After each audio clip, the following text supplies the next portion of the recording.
Hello everyone welcome back to Rashmit education. So friends finally आपण मानकर जून 1 रे होबाकू जाउथबा बीएड एग्जाम समस्ते जानिथिबे आउ मात्र रहिला 3 दिन पर आपण मानकर फाइनली हे जिवो आपण मानकर बीडी एग्जाम। ता पूर्व आपण मानक पई किछिटा मोस्ट इंपोर्टेंट अपडेट रहिछि सेगुडी को कोन ऊपर से ऊपर विशेष करी ध्यान देबा ना। आपण एग्जाम हॉल को जिबे ता पूर्व आपण माने कोन नै कि जिबे खाली तो एडमिट कार्ड नै कि गले होबनी। तो एडमिट कार्ड सहित कोन आपण मानक नबा पई पड़िबो ता मध्य मु ए वीडियो रे कहिबी। तो वीडियोटी समस्ते शेष पर्यंत देखंतु अपडेट कोन जानि परिबे एवं चैनल को जो माने प्रथम करछे विजिट करछे चैनल को सब्सक्राइब करी बेल आइकन रे प्रेस करी ऑल रे सेट कर दियंतु जहा माध्यम रे कि वीडियो रो नोटिफिकेशन समस्तक पाखरे प्रथमे पहुंच जाय परिबो। तो चलंतु इंपोर्टेंट इंफॉर्मेशन कोन फर्स्ट कथा रहिला आपण मानकर बीडी एग्जाम। तो फर्स्ट कथा मु गोटे जिंस कहिबी पिले देखो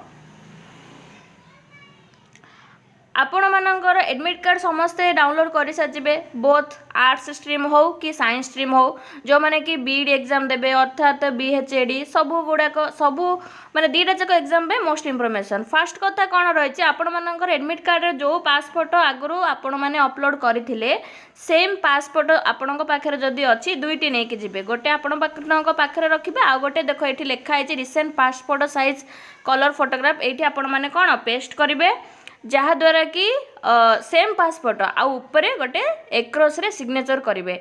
एटा सेंटर को जीवा पूर्व आपण माने निजे कर दियंतो जहा माध्यम रे किछिटा असुविधार सम्मुखीन हेबेनी। तो नेक्स्ट रही आपण मानक तो एटी सिग्नेचर अछि आउ गोटे जिंस कोन पिले एठी से डिटेल रे मेंशन करिछि जे full signature of the candidate भूल रे भी आपण माने घरे ए सिग्नेचर करिवे नाही किंतु से मेंशन करछि in front of the invigilator सामना रे ही एठी फिलअप करिवे सिग्नेचर करिए आपण माने तांके इंस्ट्रक्शन देबे आपण मानको किछि वरी होबा किछि आवश्यक ही नाही। नेक्स्ट रही आपण माने हां ए सिग्नेचर टी आपण करि परिबे full name signature of the invigilator से कोन कहछि एठी इनविजिलेटर सिग्नेचर करिवे। नेक्स्ट रहिला आपण मानकर सिटी तो समस्त जानि पारिथिबे। नेक्स्ट आपण मानक पे इंपोर्टेंट इनफॉरमेशन अच्छा बिले लास्ट एग्जाम बीएड एग्जाम रे जोटा कि 2024 रे हेइथिला सेठी से मेंशन करिथिला जे माने इंडिविजुअली ब्लू पेन हो कि ब्लैक पेन आपण माने नहीं कि जाई परिबे नाही सेठी जो इनविजिलेटर माने थिबे सेटा आपण मानको प्रोवाइड करिथिले किंतु एई वर्ष 2025 रे से कोन इंस्ट्रक्शन देइची ना आपण माने निजे ब्लैक बॉल पेन नहीं कि जिबे किछि असुविधा नहीं आउ रहिला जेहेतु समर सीजन खरा भी बहुत अच्छे आपण माने कोन ट्रांसपेरेंट वाटर बॉटल भी नहीं कि जाई परिबे। सेकेंड जिनस कोन आपण माने तो एडमिट कार्ड नेबे ता सत्य मधे आपण मानकर गोटे पासपोर्ट नहीं कि जिबे आउ जोटा कि आपण मानकर ओरिजिनल आईडी जो माने सामान्य कॉमनली व्यवहार करचंदी जोटा कि आधार कार्ड नेबे आउ आधार कार्ड रो गोटे जेरेक्स टी साथी रे नहीं कि जाइथिबे। आपण माने ता पूर्व गोटे काम भी करंतु जदि एडमिट कार्ड अछि एडमिट कार्ड रे सहित फोटो चिपके कि साइन करबा सहित जो आधार कार्ड रो जो जेरेक्स अछि सेटा मध्य पिन करि देबे तो किछि असुविधा नाही। तो एतिकी ही अपडेट दबार थिला।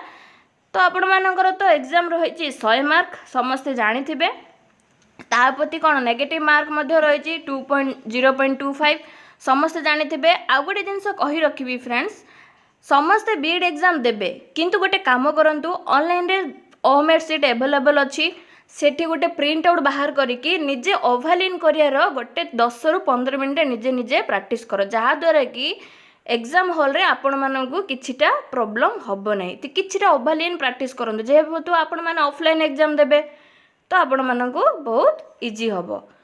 तो फ्रेंड्स जदि वीडियोटी पसंद आसे सांग माननक सहित शेयर करंतु से माने मध्य जानि परिबे जे एग्जाम हॉल को जिबा पूर्व कोन कोन नै कि जिबे।